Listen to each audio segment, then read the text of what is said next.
Hello everybody and welcome to the basement, the dungeon, Lisa's boudoir, the live lounge. It's round 2 and this is our live studio show on MXGP TV with me, Paul Malin, and Lisa Leyland.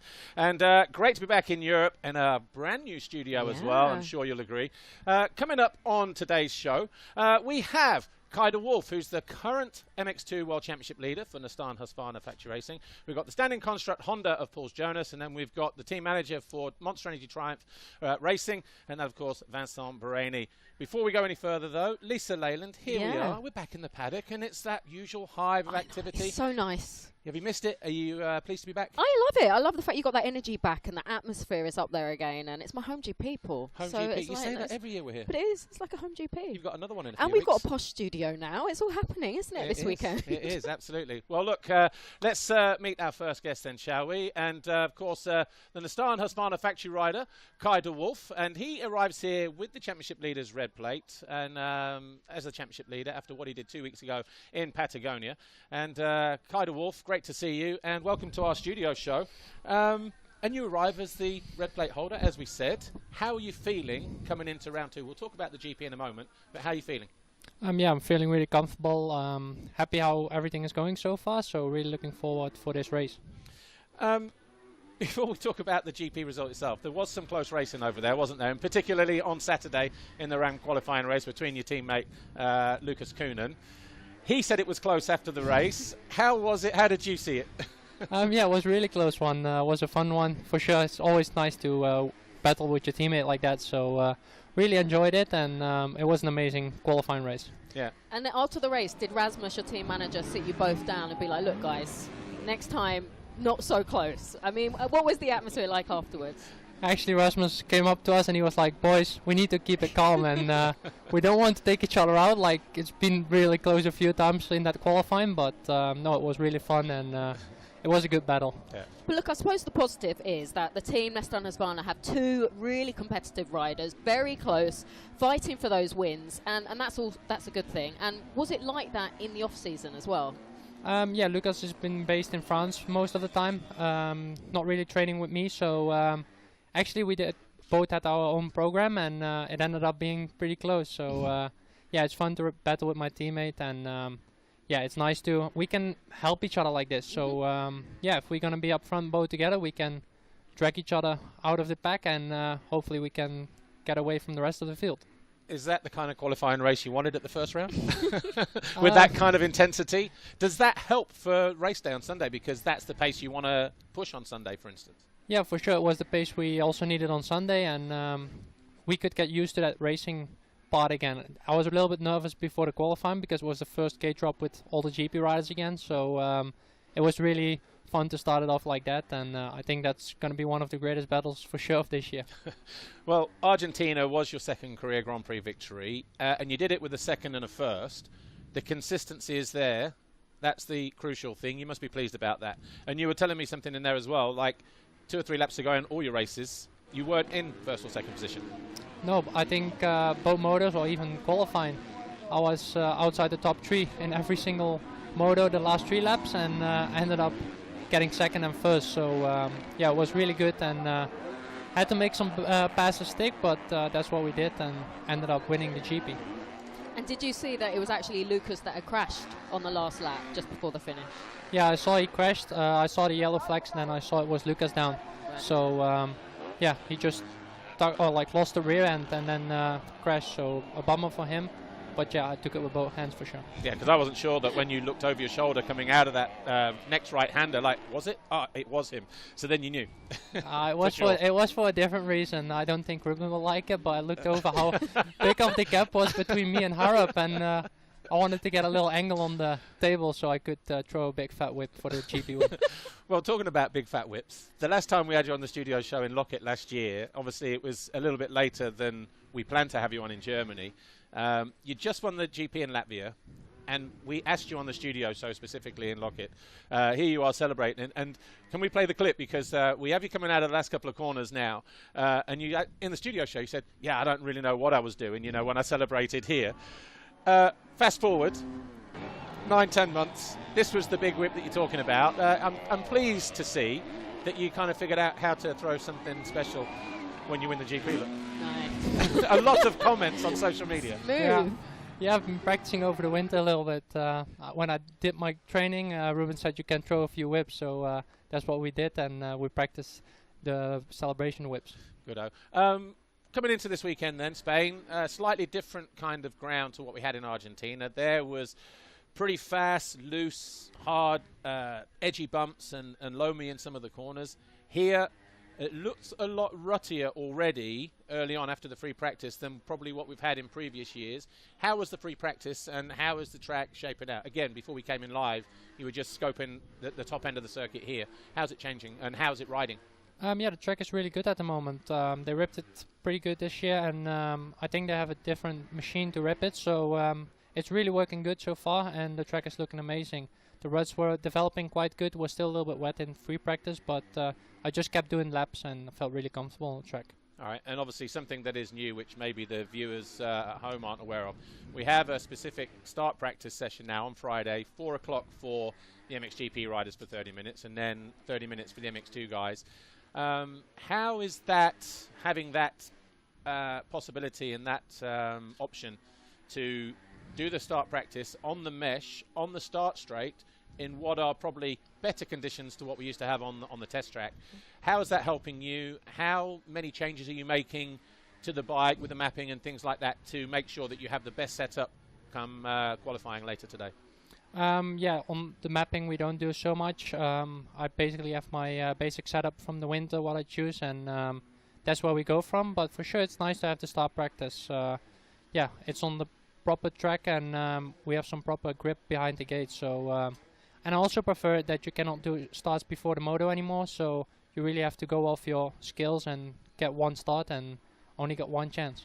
And actually, the ironic thing, before we let you go, after time practice, you still get 5 minutes of start practice, but on the start gate with no mesh. Yeah. So do you need to do that now, or is that more just to sort of see where you've qualified for grid position and now you can probably be over on the left or towards the middle where you need to be? Is that the only reason why you would do those starts then?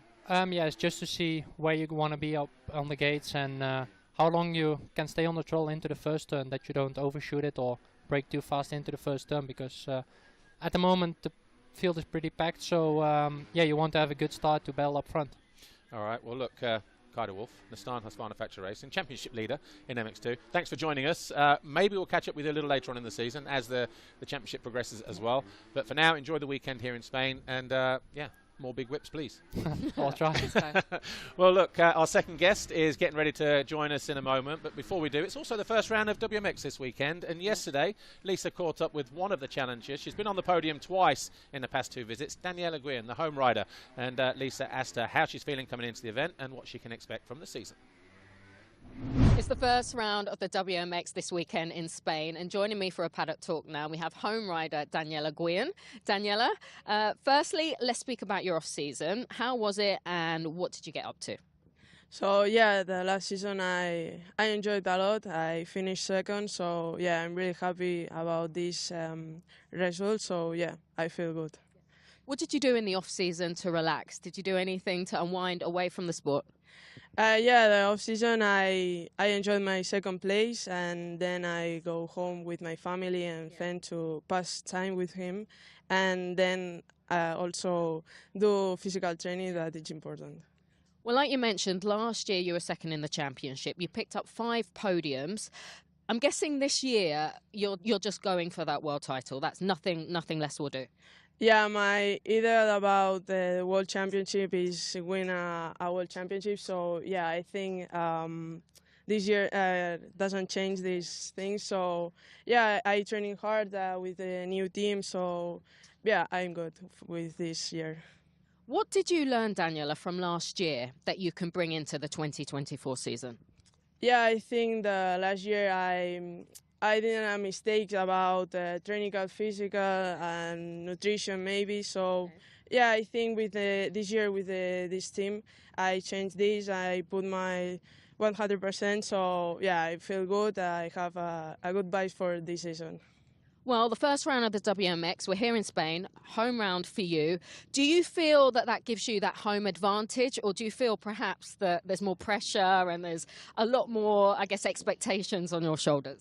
Yeah, I think Spanish, the world here, the race, sorry, is the first round. So, yeah, I think it's a good pression. But yeah, I think the fans, the Spanish fans, comes with a good energy and vibe. So yeah, I think it's good about that.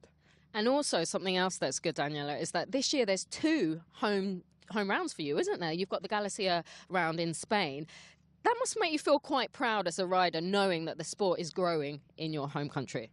Yeah, I think here in Spain the motocross is growing also because the Spanish the federation is do a good job, and also because we have Jorge Prado, the last year won the World Championship, also Ruben in the front, other MX2 riders, and me in Women X. So yeah, I think motocross in Spain is growing. It's good. Well, enjoy your home round. Best of luck. Thanks, Daniela.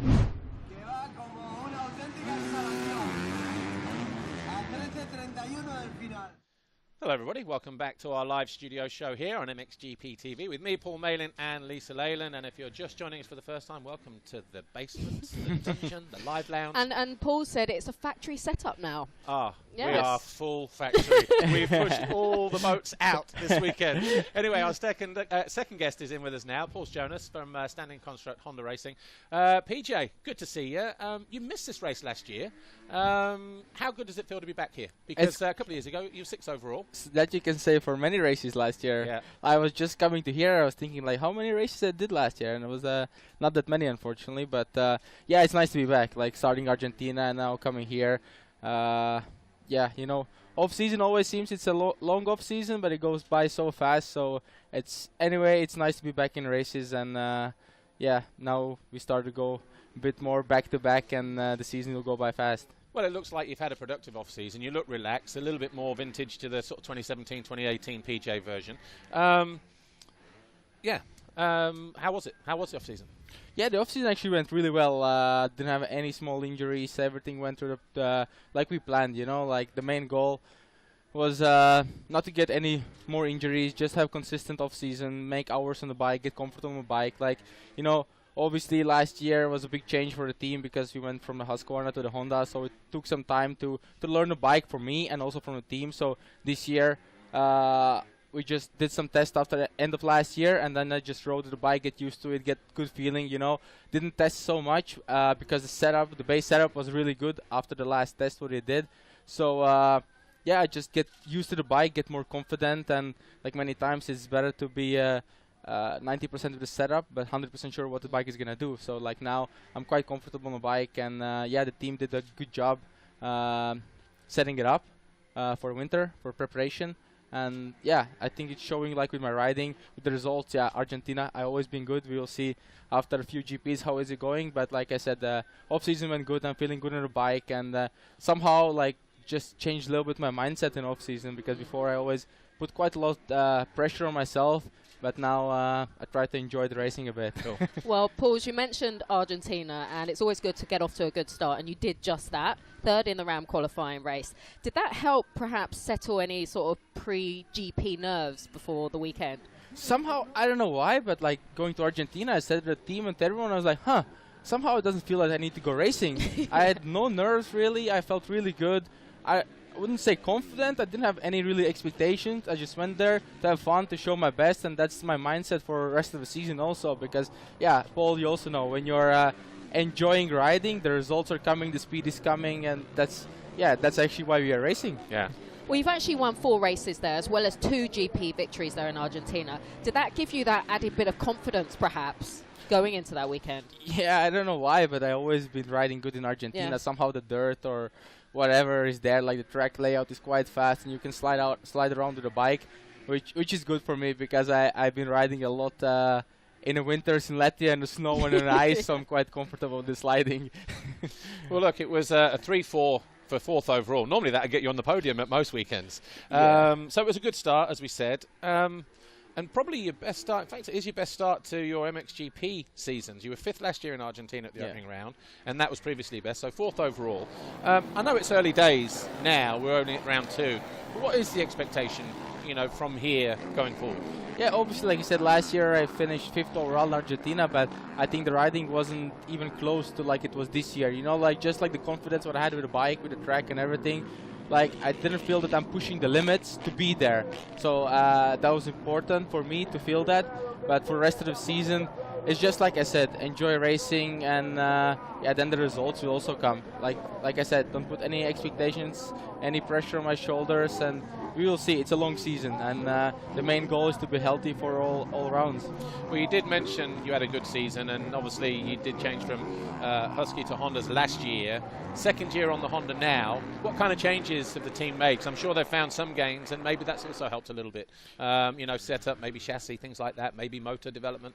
Yeah, like I said, we did like quite a big test after the Nations last year with a little bit to the chassis, a little bit to the engine, and we found some things on the chassis and some things in the engine which brought confidence for me in the bike, so I felt more comfortable straight away. And after that we just stick with it, like with suspension, just clicker there, clicker here, and that's it. You know, we haven't changed so much, and yeah, like I said, team has found some things in the engine which are helping in all conditions. And just going back to Argentina quickly, how much of your result there do you think is down to working with your new coach, Stefan Everts? Yeah, I think mostly Stefan really helped me in the winter time for just mentally, you know, like just come to the races, do your best, like I said, and even just the program, because yeah, I worked with Stefan in 2015 in KTM, and that was first year in World Championship, and I finished 2nd overall. So I trust his program, I trust what he's saying. So yeah, he's 10 times world champion, so it's like what he says, I do. You know, if he says jump out the window, I'll maybe think a little bit, but it's high percentage that I will do it, you know? Don't do that. I had a friend who was 8 years old, and he had a Superman suit for Christmas, thought he could fly, jumped out the bedroom window, and yeah, ended up going to hospital. But just on that Stefan Everts thing, after you worked with Stefan in 15, you then worked with Harry. Yeah. So are they very similar in Harry Everts, of course? Yeah. Are they very similar in how they approach and their methods and that kind of thing? Or yeah, some things are similar, but at the same time they're different. Yeah. You know, like let's say the program and everything is quite similar, but Stefan goes more into detail, like more like to help mentally and how to approach the racing and just like a daily life even. Well, you're missing your wingman this weekend, the big man Albi Ferrato. How do you guys get along, and do you have a message for him? Yeah, for Albi was unfortunately went to practicing on Wednesday and had a big one, so get to also Albi. Yeah, it's been good, you know. Like he always keeps it fun. The atmosphere is light, you know, and he's always happy. It's nice to be around him, and yeah, unfortunately he got a really big crash, so hopefully he'll be back soon. Yeah. We're in Spain this weekend, round 2. As we said, a little bit different track to what we had in Argentina, you know, like very fast and, you know, sort of loose, hard dirt there. A lot stickier here. What kind of changes do you make from Argentina to here? Because obviously you're also altitude at that first round and not so much here, I think. Yeah, but even I think we are level the same with altitude. Okay. Like Argentina is maybe like 100 meters higher than here. Okay. So it's actually pretty much the same. So for the bike, yeah, it didn't change so much. Like I said, quite confident with the setup what we have. Team, like with the team, we said, okay, we tried just some clicker there, clicker here, and for the rest, I think we just dropped the fork half a millimeter in, and we are good to go. And half a millimeter doesn't sound much, but riders feel that. Unbelievable. Unbelievable, you know, like sometimes it changes like 2 clickers, even the suspension is like, this is a different bike, what's going on? Yeah. So yeah, small things make big changes. Yeah, we got a week off after this, then we do 2 in a row. The first double header of the year, Sardinia and then Trentino. Which one of those are you looking forward to the most? Yeah, actually those are not my favorite tracks, I think, when you look from results overall, but like I said, this year just will go there, do my best. Sardinia, I just like to go there. It's a nice island, nice place, and also track is physically pretty heavy. So yeah, we will see. Both those races are quite nice, and yeah, always did a good fans around, so we'll enjoy those. All right, and just before you go, time practice coming up shortly for you guys. Well, at 22 it's MX2, and then obviously you go after those guys. The track should be a little bit different. Are you one of those guys that likes to put in a lap early, or you sort of go as the track develops? Because, you know, I guess you have that sighting lap anyway at the beginning of your session, not sighting lap, but you take a steady lap. And then how do you treat that time practice session, and how important is it for gate pick for the qualifying races? Yeah, like I always like to put like one fast lap in the beginning of time practice, just to be sure that I have a okay time. And then of course, if it's already like really good one, like Argentina, I put the first lap in and it was good. I was straight away P2, and I felt like the track is not getting really faster, so then I just went out to do some laps to get like the race speed, let's say, because you know, in a time practice we go 2-3 seconds faster than we usually do in the race, so it's a bit different pace and the speed. But overall, it depends also on the track conditions. If they put water, then of course we need to take time just to get the track dialed in and try to push for the last laps. But that's also sometimes risky because, yeah, with some yellow flags or whatever. That's why, yeah, like I said, I like to put in one lap quickly and then see how it goes, how the track develops. And yeah, here for the start, it's of course you need to be quite in front in time practice, but I think the gate pick is not that important like in some other tracks, because here it's like it's quite not let's say the same, but it's quite fair to start. Sure. All right, well look, PJ, thanks for joining us here, standing construct Honda Racing. All the best this weekend for the rest of the season, and yeah, enjoy it. Thank you. Well, look, our next guest, Vincent Bereni, our final guest, is waiting ready to join us now. But before we do, of course, he's from Monster Energy Triumph. Here's a little teaser of a video they put out a couple of weeks ago. It's a 15-minute long video, but this one, about a minute, and it's talking to Camden McClellan and Mikkel Harp about how they got involved with the project. Enjoy.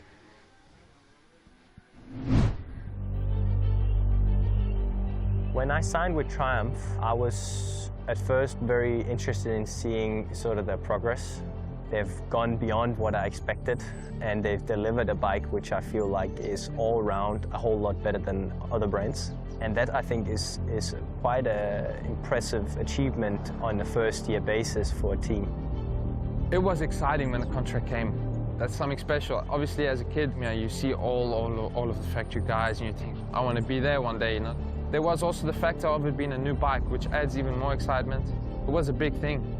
First time I put my legs over Triumph, I actually remember I came in and I just said, congratulations guys, you built a really good bike. And that was like the first thought that came to my mind, like, wow, they really did a good job. The first time on the bike was, you know, blew the roof off. It was really, really good, straight from the beginning. And then I've got the right group of people around me to start making inroads to the front of the pack.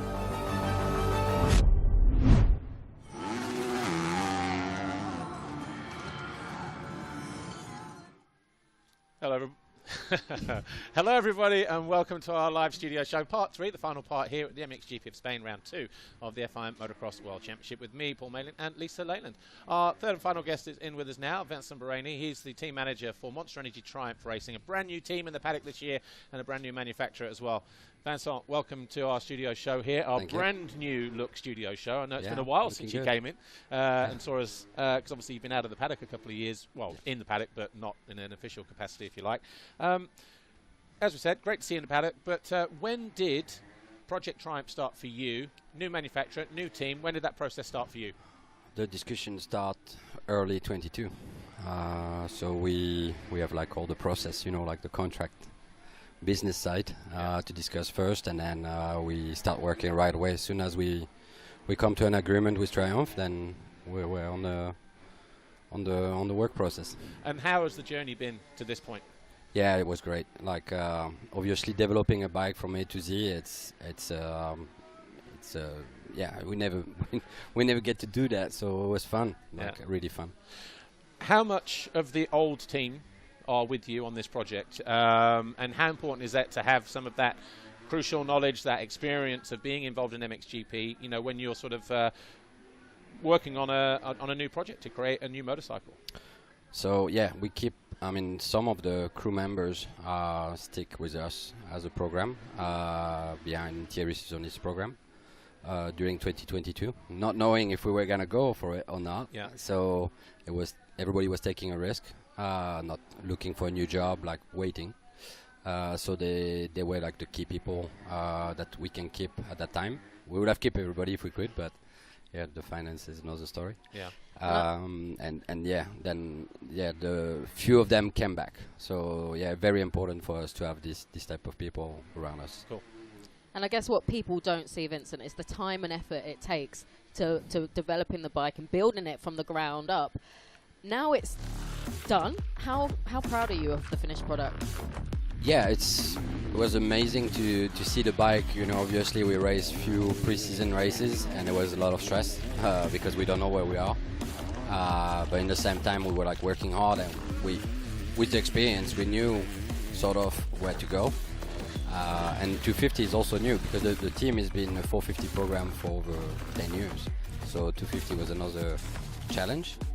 And yeah, no, it's definitely, I'm proud of the team. Definitely, like the boys have done an amazing job, and the engineering at Triumph has been following. So that's very good. Yeah. And just how difficult was it to try and keep the bike away from the public during the testing and the development? I mean, that must have been a hard job in itself. Yeah, I mean, Not easy. Yeah, like that was hard. Like, but in the same time, it was like we were proud of it because like a lot of people were like, "How did you do?" Oh, good. Like, we're not gonna tell you how because maybe we have to do it again. But yeah, it was hard. Yeah, for sure. But you were using tracks all over the world. Yes. In the UK, in France, Even the in US. Yeah. Not an easy. Who was responsible for that? Is that you, or is Yeah, that? we were coordinating the whole program. Yeah. Yeah. Well, there are a lot of different sort of characters behind the whole project as well. Obviously, you've got you and everybody behind, you know, sort of Thierry's program, but riders that were kind of like the face of Triumph. Eventually, Ricky Carmichael, Ivan Cervantes, you know, maybe even Ivan Tedesco, I think, as well. So there's quite a few, and obviously Clement has been the big one, and the surprise for me because he's been riding the 250. He never raced the 250. Yeah. They all bring something different. Is that the reason why you think this the bike had the success that it's had to this point? You know, because it's a fantastic looking motorcycle, and we'll talk about Argentina in a moment. But so far, so good. Now, for us, was very important when we started that project for the team in Europe to have a really good test rider. And working with Clement in the past for 4 years, I knew how he was, how picky he was, and he would not sugarcoat any angle. So it was really important to have him, and he accepted the project, even if he didn't ride 250 class in MXGP. Yeah, he knew how to ride a bike very well, and he even impressed himself. I think on a 250, he was having a lot of fun. But he was a key for that bike, I think. Obviously, it was a perfect start in Argentina. He got on the podium with Mikkel Harp, third overall there. In many ways, yeah, the perfect start, the perfect debut, as we're going to see now on screen. It's easy to get carried away, though, isn't it? So how do you kind of keep your emotions in check, and how do you kind of balance that going forward, knowing that you've set the bar high now for you as a brand? Yeah. How do you manage that and improve on that? If you don't challenge yourself every day, it's not only a result of a weekend. It's like then you have nothing to do in racing. It's my opinion. Yeah. So no, for me it's like, yeah, okay, we got podium, great, everybody's happy.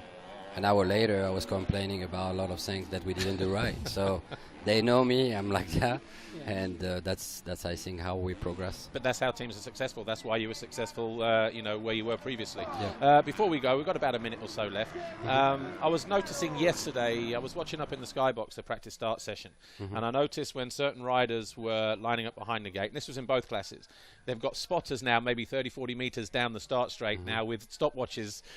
That kind of information is important as well, isn't it? From when they leave the mesh to sort of getting to a certain point, you can compare times and where a team has an advantage or not. We never had that before when the starts were just on the test track because it was a short loop. Now this new start practice, there's a lot to learn from that, isn't there?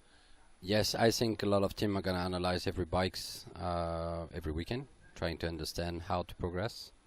And on our end, like, we don't, like, to be honest with you, like, I don't. Like, I just focus on our staff, our riders, and we have data, so we're able to analyze properly the start, and we already make some change for for today. Okay, well look, we are out of time, but Vincent Bereni, thanks for joining us here, Monster Energy Triumph Racing team manager.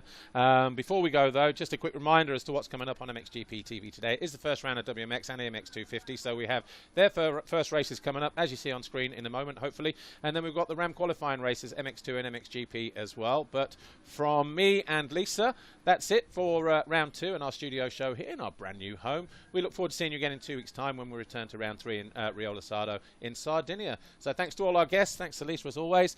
See you next time. Bye for now.